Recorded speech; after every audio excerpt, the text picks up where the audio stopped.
Welcome to Tool Talk episode 14. This is the official podcast for Jonard Tools. Today we have me, Ed Cerbonis, Senior Director of Engineering, and Wayne Bunce, National Sales Director for North America for Jonard Tools. Today, our special guest is Jerry Morla. Jerry is the founder of FiberWizards.com. So let me go into Jerry's bio a bit for you. Jerry is also a FOA master instructor with over 25 years experience in the telecommunications industry. In case you don't notice, guys, I am reading this because it's rather in-depth and long. So, because he's been in the industry for a long time and has done great work. He was first introduced to fiber optics in the 80s while still in high school and began working on outside plant projects as a splicer in his father's company back in the 90s. He has played various roles in the fiber industry, including installation and splicing, supply chain, network facilities engineering, senior project and PMO manager for the largest fiber optic supplier in the world. He's been a strategic advisor, instructor, and consultant. Jerry has also worked with top-tier telecom companies around the world, supporting everything from local area network projects to countrywide fiber optic upgrades and large-scale training programs. Currently, Jerry owns and manages the company Knowledge on Demand, LLC, where he is working to support the mission of closing the digital divide in the U.S. and internationally by training the next generation of industry leaders through the Fiber Wizards Training School. In addition to being an FOA Master Instructor, Jerry is also a member of the Board of Directors for the FOA and has trained thousands of technicians, mentored many instructors, and helped new FOA-approved schools with launching their fiber optic programs in the U.S. and internationally. Jerry's academic background includes a Master of Science in Leadership, a Master of Business Administration, a Bachelor's in Business, and a Graduate Certificate in Educational Technology and Online Instruction, as well as faculty experience at undergraduate and graduate levels on subjects including international business management and global strategy. Besides his fiber optic and academic qualifications, Jerry holds a project management professional certification from Project Management Institute. So, welcome, Jerry. One more thing before I go on. Today we're going to talk about the importance of cleaning fiber, why it's important, as well as what can happen when this step is skipped and done poorly. Again, welcome, Jerry, and welcome to our little podcast here. Can I put something out there real quick? Yeah. Now, since we probably got through his bio, we'll see you guys next week since we ran out of time for this podcast. Jerry, that's quite impressive, actually. So, especially, I love that project management stuff. I really did. I know I started down that path. So, yeah, welcome. So let's talk about cleaning. Let's talk about fiber cleaning. Let's talk about why we need to do fiber cleaning. Yeah. Yes, in the beginning. So fiber cleaning, what is it, why we do it, and what happens if we don't. I think that's a good one.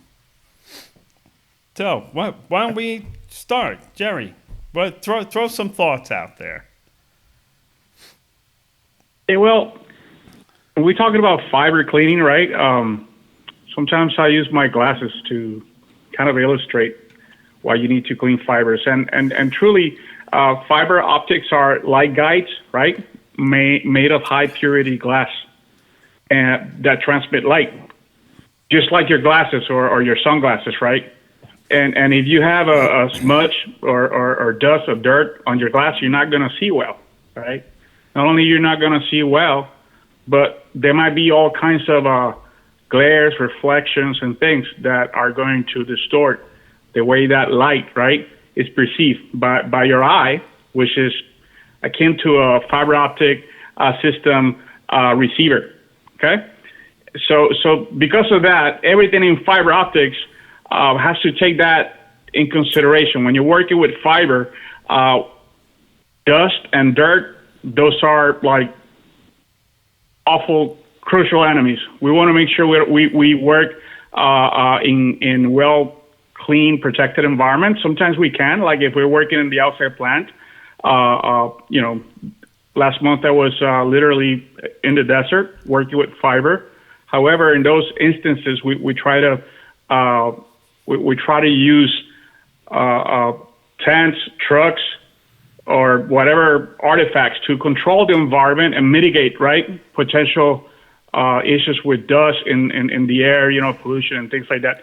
So it's very important when we talk about fiber cleaning that we think about all these things, right? Not only about cleaning a connector, but also about cleaning fibers while you prepare them, right? Cleaning the controlling the environment when you're installing and splicing, right? If dirt gets not only on the fiber but on your splicing machine, it might cause issues. So, nevertheless, perhaps one of the most critical topics, when it comes to fiber systems. Yeah, I totally agree, and that's why we chose this. We just wanted to talk about it, and I love the fact you brought up.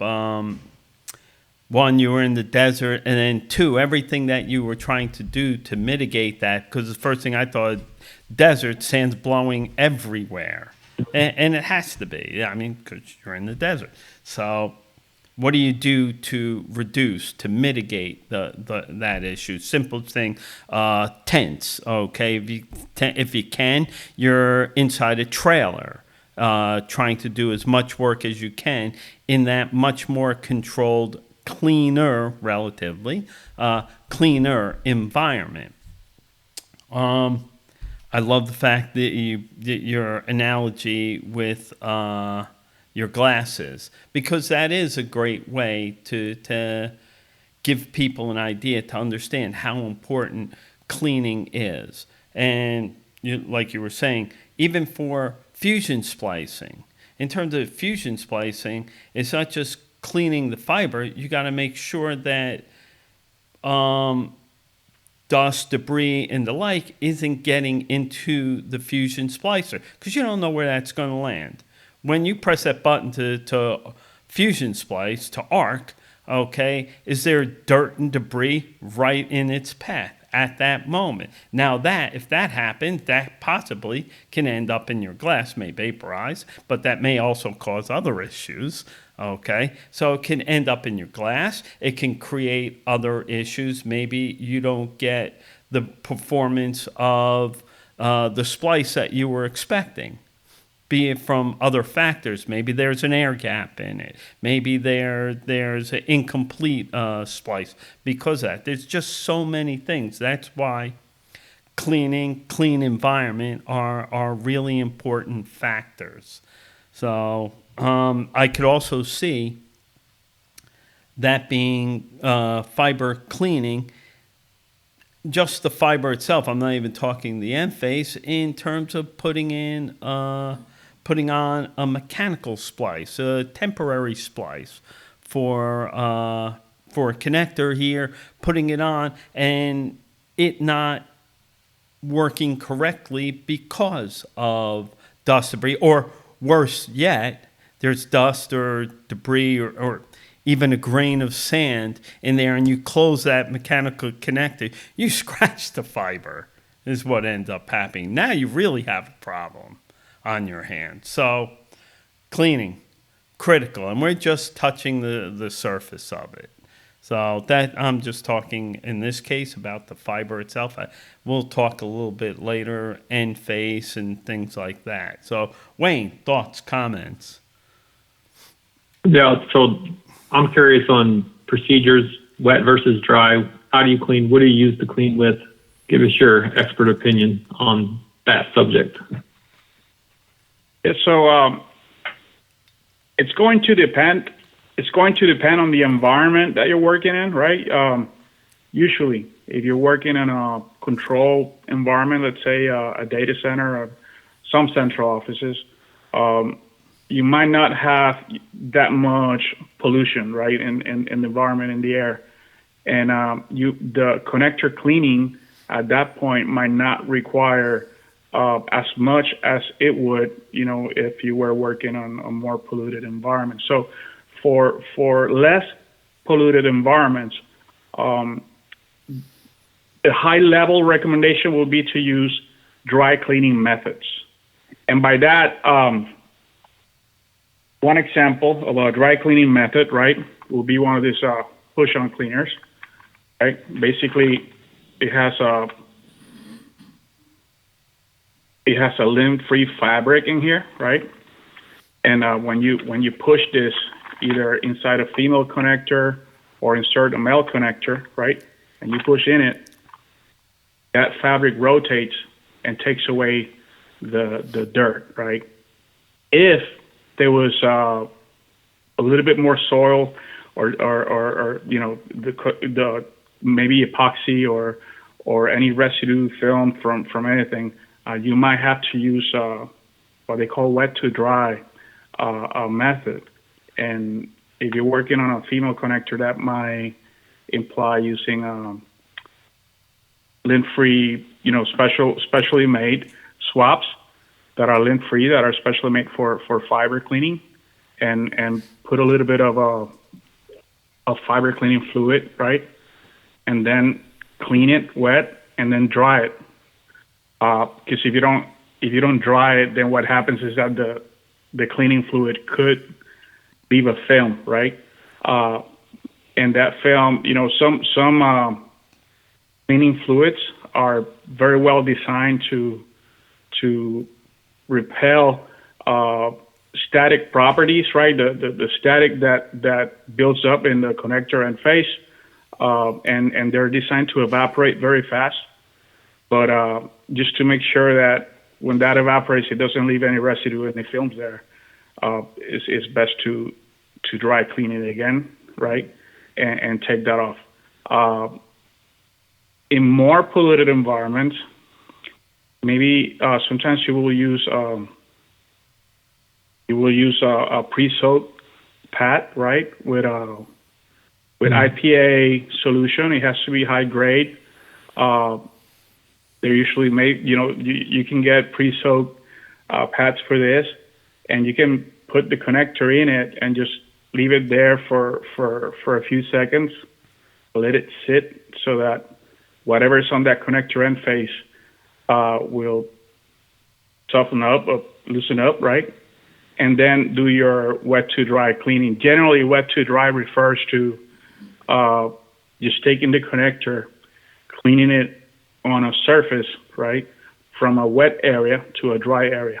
So if you were using a cleaning block, if you will, you can use you can put a little bit of the connector cleaning fluid on one end, and you start from there and then swipe away into the dry area, and that will usually take care of it. And if you have anything that's harder to take off, you might have to remove the connector, change it, and the situation will dictate what you have to do with it. So solve this riddle. When you're cleaning or when you're doing fusion splicing, and you clean before or after you cleave? Because I've heard both opinions out there. So what's your expert opinion? I'm sorry. Mike, you can cut that, please. Okay. You will. In fusion splicing, you never want to touch the fiber once you have cleaved it. Yep. At the moment you cleave it, the end of the fiber is going to be probably the cleanest ever. If you try to clean it after that, and I've seen technicians that after they cleave it, they might notice that little dust particle or whatever, got stuck in the fiber, and they try to, take the paper and the wipe and clean it off, very carefully. Don't do that. because when you do that, you risk contaminating the end phase, which could very well impact the result from your splice. So you don't want to touch the fiber, and once you have cleaved it. So there you go, guys. We solved the mystery. There it is. I get asked that. I get asked that question all the time, and I always tell people what you just said is once you cleave, don't touch your fiber. So the other thing. Hold on a second. You're going to clean it. You're going to strip your fiber. And then after you strip it, there's usually residue left over. You clean it. Once you place it in that fiber holder, don't touch it again. So that's correct. I've also talked to connector manufacturers on wet versus dry cleaning, and this is what they told me. And this is someone at Corning. I won't say his name, but he's an engineer over at Corning. He said that they recommend using wet cleaning when you're building connectors and doing fusion splicing. So when you strip your jacket off your fiber and you have your glass there, there's still really small particles of glass left, and that the wet cleaning will work better removing those particles than dry cleaning. So they say they always recommend using wet cleaning before you go into your connectors or into your fusion splicer. Do you agree with that statement? Like I said, this is something that I was told by a connector manufacturer. Well, if you're referring to the process of splicing, you have to wet clean it so that you can remove any residue of film from the acrylic that's used as a buffer. So the fiber usually has a primary coating. It's an acrylic coating, right, to protect the fiber from scratches, nicks, etc. Once you remove that with a fiber stripper, right, there's going to be some residue left, right? So you have to remove it with wet cleaning. So alluding to something or pointing back to something that Ed alluded a few minutes ago, in the process of splicing, right? Taking care of the machine also. If you don't clean that fiber well, even after you strip it, some of that residue and gunk and things, right? They start getting in the grooves and creating buildup, and that's going to also create misalignments and so you want to make sure that anything you put on that splicer is squeaky clean, literally squeaky clean, and anything you do with fiber.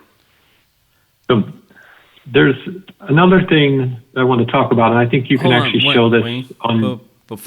Before we go on there, you're saying you said absolutely 100% right. What happens is the V groove in the splicer starts getting built up. You start getting misalignment. That's why part of the process is after you fusion splice, you got the little brushes and everything, making sure you clean your V groove. It is critical. And honestly, without going into detail, I am working on right now some specialty brushes, and this honestly has been a real challenge to make them so that they can do what we need them to do for V grooves and for the V grooves, whether it's single or ribbon. And it is actually surprised me how challenging it is to get it right, to get it to work, and to get it work effectively. So it's very, very critical that those things are taken care of. And this goes back to the cleaning of the fiber, and also goes back to your environment in general.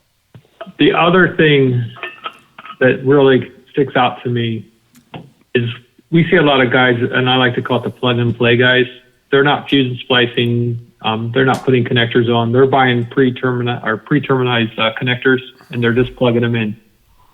You would be surprised how many guys don't clean the connectors when they open up a bag from the factory.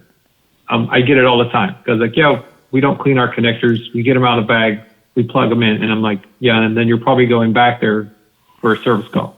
So I know you guys probably have a strong opinion on this too, but I always tell people, I said, whenever you touch a connector, clean it, and your life will be so much easier.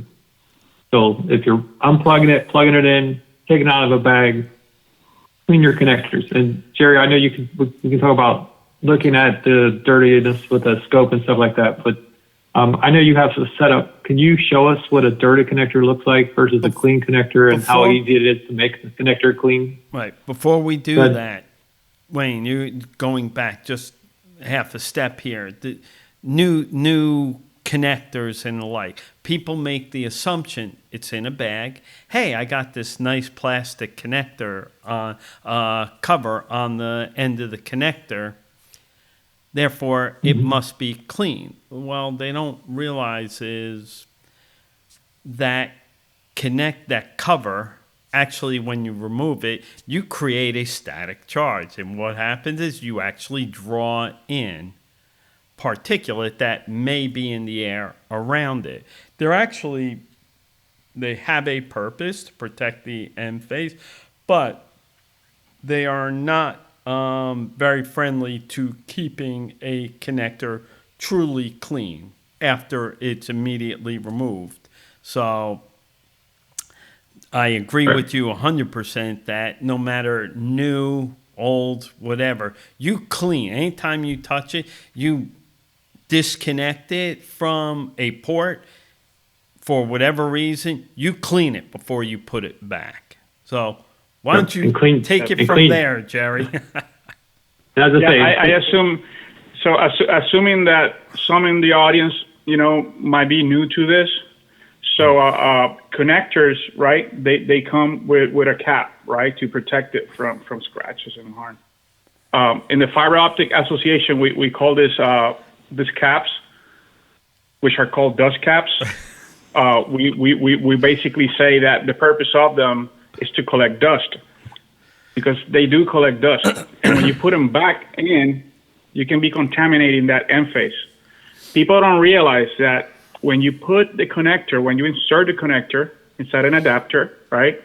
If you use something at, in the range of 4 or 5 pounds of pressure, when you're sticking that in, that, when the connector and face come into contact, that can create upwards 40,000 psi, 50,000 psi.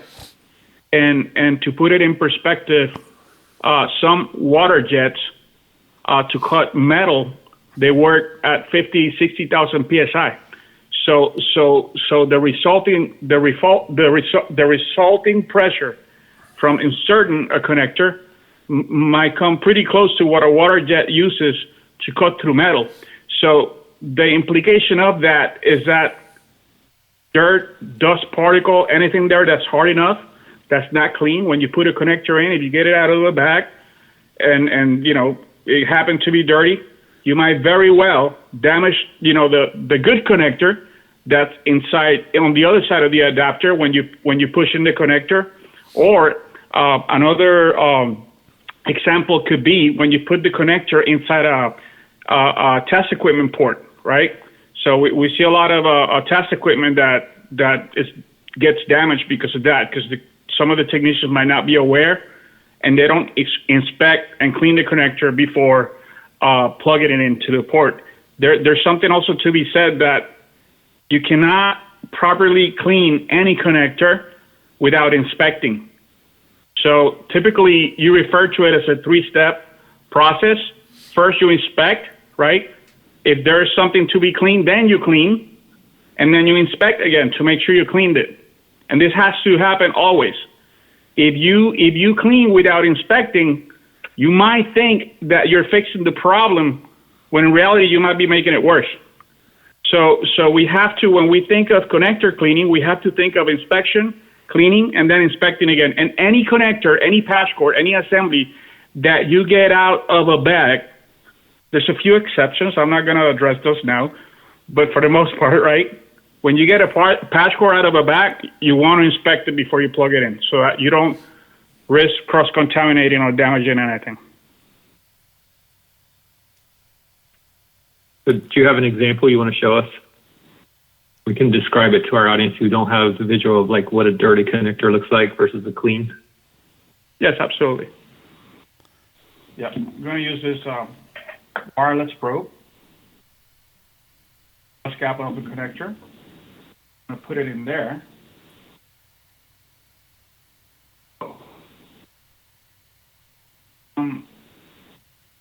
Microactivity there or something.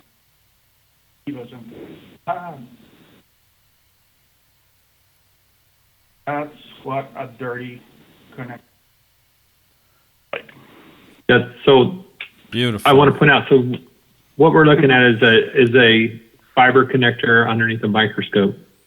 And the round part is not the actual fiber. Jerry, explain what we're actually looking at according to the fiber and the actual outer part of the fiber. Yep, so let me use another connector here. Okay. So this is a connector similar to the one that we're under test. Right in this tip right here, the center, there's a tip called a ferrule. Mm-hmm. And inside that ferrule, right, besides, the fiber. The fiber is about 125 micron wide, and it's going to be very hard to see on this camera, but trust me, it's there. So when you take the cap off, put it in this inspection probe, and basically what we are seeing here, right, is that fiber. Here, let me try to do a trick here. Can you illuminate the fiber? Yep, that's what I'm going to try Yeah. to find my... Yeah, to help our audience who aren't watching, we're actually looking at a round circle on a screen that shows the fiber and the dirt on top of it. It basically looks like looking at the moon during an eclipse. Yeah. So what you're seeing right here, the light travels basically in the core, in the center area of the fiber. The gray thing that you see here is actually the fiber, right? So, just to be clear, the a little black bit. So I'm circle, going to put Jerry, Yeah, the I'm gonna black put circle is the total fiber.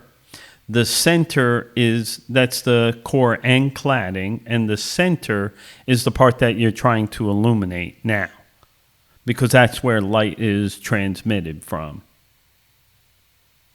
Is that That's correct? I want to make sure we're describing it properly. this circle right here Yeah. is the fiber. Yep. We're looking at the connector end face through this inspection probe, okay? So the light, when it travels through the fiber, basically it travels through the center region of the fiber, which is called the core, okay? So what I'm going to do is I cut this patch core on the other side, and I'm just going to use a laser pointer to try to put light through it and help you guys visualize, right? The region, the central region of the fiber where the light travels through, right? You see the flashes right there? Yep. So that area right there will be the core of the fiber, right? And the surrounding area of that core is called the cladding, right? So basically, I think the most important thing to mention here is that you see how small that core is? Let me see if I can get it to lit up right. That core is around the width of that region is probably around 9 micron, right? And 9 microns is perhaps something smaller than a tenth of the width of just a random human hair. So to put it in perspective, 9 micron is something. Just think of it as 10% of the width of a human hair. Okay, so just to give you an idea of how small that is. So the problem is that if we have you see all this fluid or grease or debris or dust particles, if we have anything that covers that region where the light travels through, then it's going to limit the performance of the transmission, right? It's basically going to block the light. So if I have anything that's half the size of that central region is very likely going to impede, transmission, and you won't be able to use your system. So in order for that to work well, the connector has to be very, very clean. And I'm just going to use push-on So- cleaner. So that dirt will cause reflection and refraction. Is that correct? Am I saying that correctly? So it can. For instance, to reduce reflection between connectors, right, that are mated, Mm-hmm. you have to close. There cannot be an air gap between the two surfaces. And if you have anything between those end faces, right, it's going to create an air gap that's going to increase your reflection. Okay? So I'm just going to do it a couple of times because.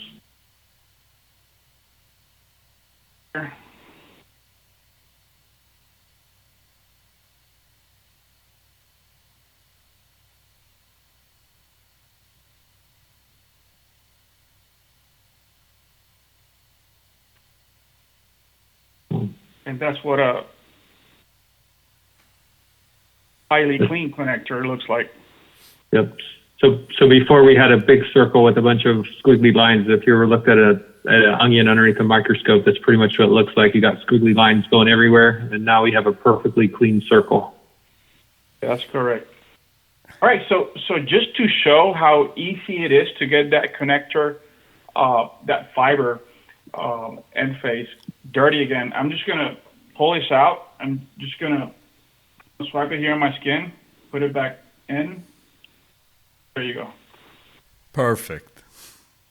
This part right here, if it was closer to the center, it will probably impede light transmission. So you don't want to have that. Okay. So here, let me.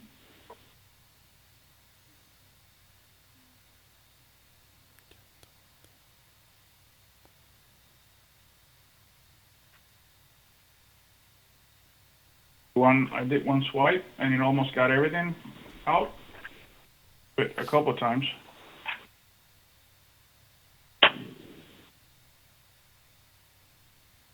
You see how I got it almost all clean. Right? And that's still not perfect, but Right. you know, just to kind of give you an overall picture of how easy, you know, a connector can get dirty and how effective these tools are, right, for cleaning them. So dirt can cause loss. So if you put your light source and your power meter on your fiber and it's dirty, you could actually have loss. Absolutely. If you have dust, right, especially around that center area, the core, it will block the light.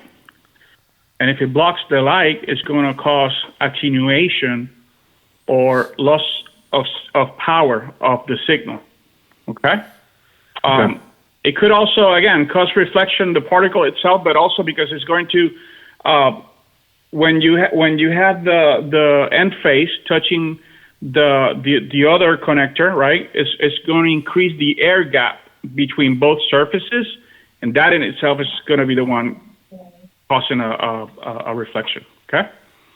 Okay. And at the end of the day, Dan Wayne, you were kind of hinting on this: reflection, air gap, dirt, anything blocking signal, is all translates to the word attenuation or power loss.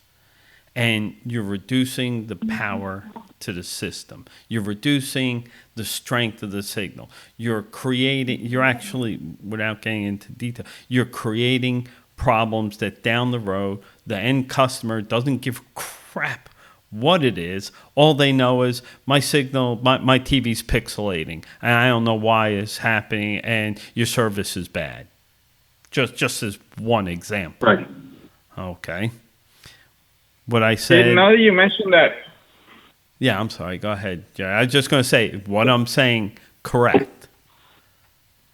Yeah. Now that you mentioned that, something that comes to mind that happens out there in the field a lot is that when technicians don't clean the connectors, right, before connecting them, if the connector is going into the transmitter and using something that's high power, over time, that at the moment, right, that fluid of that skin grease, right, can actually help close the gap between the two end faces, basically working as if it was index matching gel, right?